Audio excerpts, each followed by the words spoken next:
Okay guys, today we're going to look at section 4.5 and we're looking at congruent triangles and proving they're congruent using two theorems called SSS and SAS.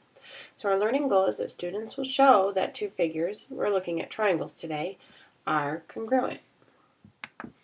So right now I want you to do a quick write, thinking about congruent figures. How can you tell if two figures are congruent? So pause the video for about 2 minutes and write down everything that you can think of about how you can tell if two figures are congruent. Okay, so hopefully you actually paused the video for a couple of minutes and wrote some things down. Let's see if you remember the two things that have to happen for two figures to be congruent. Remember, two figures are congruent if their corresponding sides are congruent and their corresponding angles are congruent. We talked about this a lot last week. So for example, we would need to know that side AB was congruent to side DE. We'd need to know AC was congruent to DF. We'd need to know that BC was congruent to EF. So those are my three sets of sides. But I'd also need to know that my angles were congruent as well. So I would need to know angle B was congruent to angle E. Angle C was congruent to angle F, so we use the double marks, and angle A was congruent to angle D. Alright, so now that I've got my triangles all marked up and I can see that all of the corresponding parts are congruent, let's talk about some shortcut ways to show that two figures are actually congruent. The first shortcut is called the SSS postulate. SSS stands for side, side, side. And it says if three sides of one triangle are congruent to three sides of another triangle, then the triangles themselves are congruent.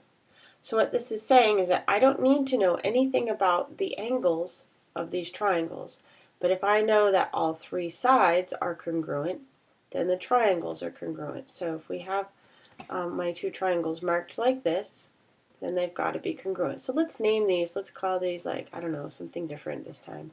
How about PQR and STU? So what this is saying is if you know PQ is congruent to ST, and you know that PR is congruent to, let's see, that would be SU, and you know that QR is congruent to TU. If that's true, then you know that triangle PQR is congruent to triangle STU. You don't need to know anything about the angles at all. So now let's look at the second postulate that proves two triangles are congruent. It's called the SAS postulate, and it stands for the side angle side postulate. Now this one's a little bit more complicated because we have to pay attention to where things are located. So let's read it. It says, if two sides and the included angle of one triangle are congruent to two sides and the included angle of another triangle, then the triangles are congruent. So let's talk about what two sides and an included angle means. So if we look at this first triangle, let's say that we know this side is congruent to that side, and this side here is congruent to that side there. So if I look at these corresponding congruent sides, the included angle in these figures is going to be the angles that these two sides make. So if I trace this first side that I marked and I trace that second side that I marked, you can see the angle that it made was up here. So that's the included angle. So if I know that angle is congruent to that angle, then I know my triangles are congruent. So again, let's label these. This guy, let's say this is X, Y, Z this time, and I don't know, W, V, R.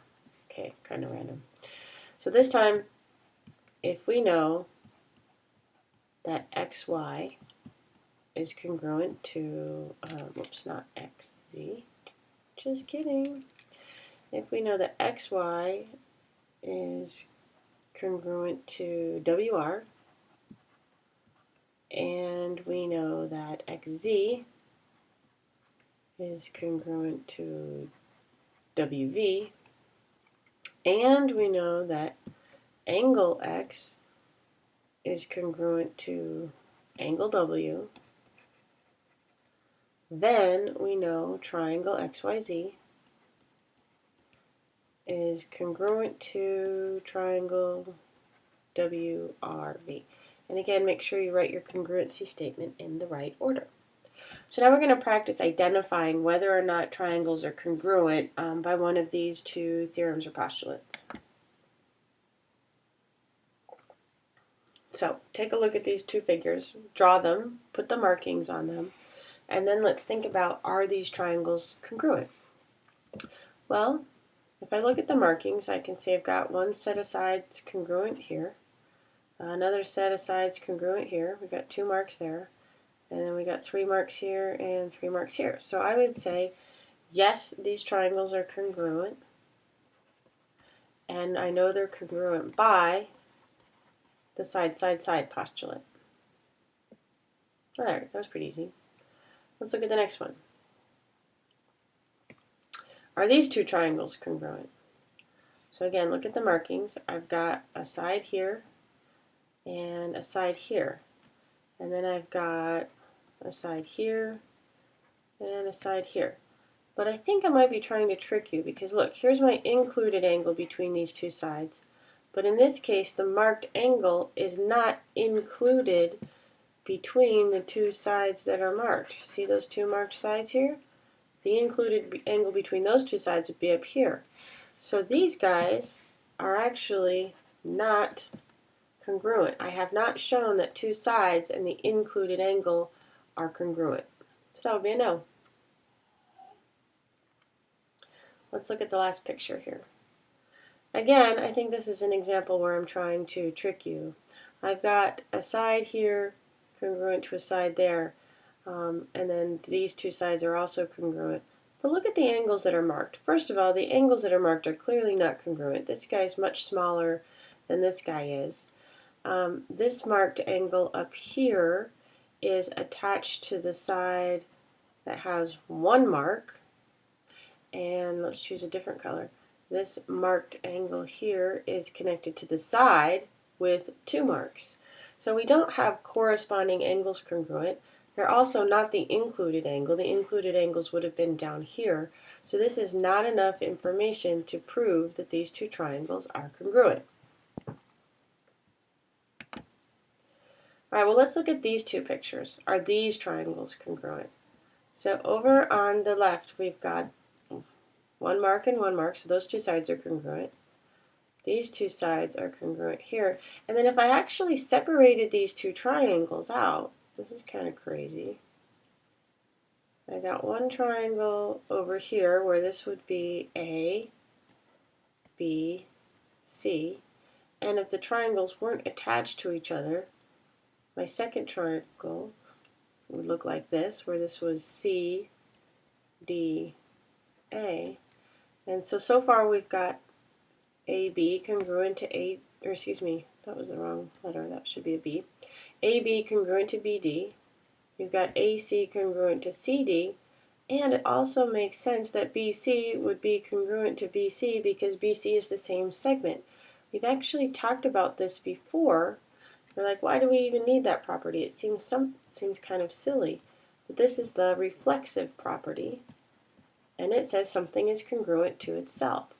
So it says segment BC is congruent to segment BC, and that actually allows us to prove that these two triangles are congruent by side angle side. So I could say triangle ABC is congruent to triangle, let's see, ABC, so that would be DBC in the right order by side, side, side.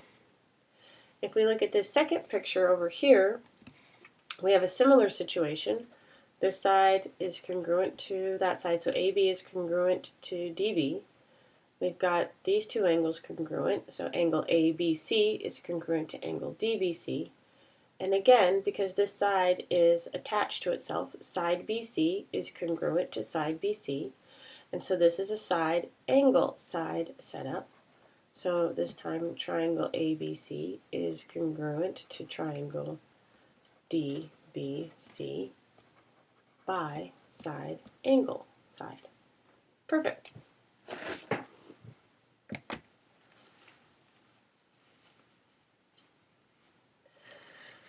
So we're going to start putting together complete proofs of these, but let's just start with one that's very simple so we can learn about how the setup is going to be. We'll get our two columns here. Get that given information written down and get your picture written down. The first thing that I always want you to do in a proof is mark the diagram that you have with the information that's given to you, so you can see how the two triangles might be congruent. So here we've been given that DE is congruent to IH, so I'll mark that. Side DE is congruent to side IH. Side EF is congruent to side HG, so EF, HG, and side DF is congruent to IG, so DF and IG. We want to prove that triangle DEF is congruent to triangle IHG. And it looks to me, by the markings that I've included in my picture, that the triangles are definitely congruent by side, side, side. So this is the simplest proof you're ever going to do. So I'd start by side DE is congruent to side IH. And then I could also say that side EF is congruent to side HG. And I could also say here in the same statement, because there's no reason not to, side DF is congruent to side IG. The reason I know all that's true is because the information was given. And since all three sides are congruent, I can go straight to what I'm trying to prove. Triangle DEF is congruent to triangle IHG. And the reason is side, side, side. I've shown here in my proof that all three sides of one are congruent to all three sides of another. So here's a set of sides, here's a set of sides, and here's a set of sides. Perfect. All right, well, what if I make it a little harder? Let's prove that these two triangles are congruent. So let's look at the picture this time and actually figure out what the given information was. And then I'll help you with the proof. So we can see in the picture that it looks like side JL is congruent to side NL.